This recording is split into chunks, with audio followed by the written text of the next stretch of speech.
চাকা লাগানো চুলা। আপনারা যারা ছাদের উপরে কিংবা উঠানে বিভিন্ন জায়গায় যে চুলা ওয়েট থাকলে, বেশি ওজন থাকলে আপনারা ভাসাইতে পারেন না, যেখানে সেখানে নিতে পারেন না, তাদের জন্য আজকের এই ভিডিওটা সম্পূর্ণ দেখে যাবেন। চাকা লাগানো চুলা কিভাবে আমি কিন্তু তলা তৈরি করতেছি। আমি ওয়ার্কশপের দোকান থেকে রড দিয়ে চাকা লাগিয়ে কিন্তু আমি সুন্দর করে বেয়ারিং দিয়ে ঝালাই করে নিয়ে আসছি। আমি আবার ওই ঢালাই আগে থেকে রেডি করছিলাম। অন্য চুলার তলা যেভাবে তৈরি করেছি আমি ওইভাবে এটারও বালু দিয়ে কালি করে ঢিবি তৈরি করছিলাম। করে আমি চতুর্থ সাইডে মশলা লাগাই দিয়েছি, ঢালাইয়ের মশলা লাগাই দেওয়ার পর আগের মতন মানে তার দিয়ে দিলাম। তার দেওয়ার পরে বেয়ারিং এর চাকাগুলো কোন দিকে কোনখানে আমি সেট করবো, আমি ওই জায়গাগুলোতে কিন্তু সেট করে দিচ্ছি। সেট করে দেওয়ার পরে আমি কিন্তু চতুর্থ সাইডে আবার ডাবল করে ঢালাই দেবো, চাকা টাকা সব ঢালাই ভিতরে ঢুকাই দেবো।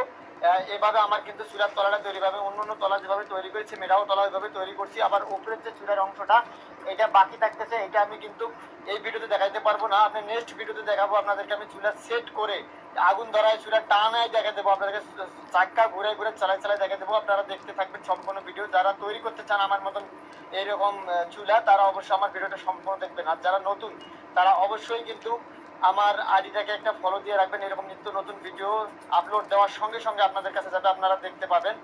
আর যারা আমার কাছ থেকে চুলা নিতে চান অবশ্যই আমার অন্য ভিডিওর স্ক্রিনে আমার নাম্বার দেওয়া থাকবে, নাম্বার নিয়ে আমার কাছে আমার ফোনে যোগাযোগ করতে পারেন।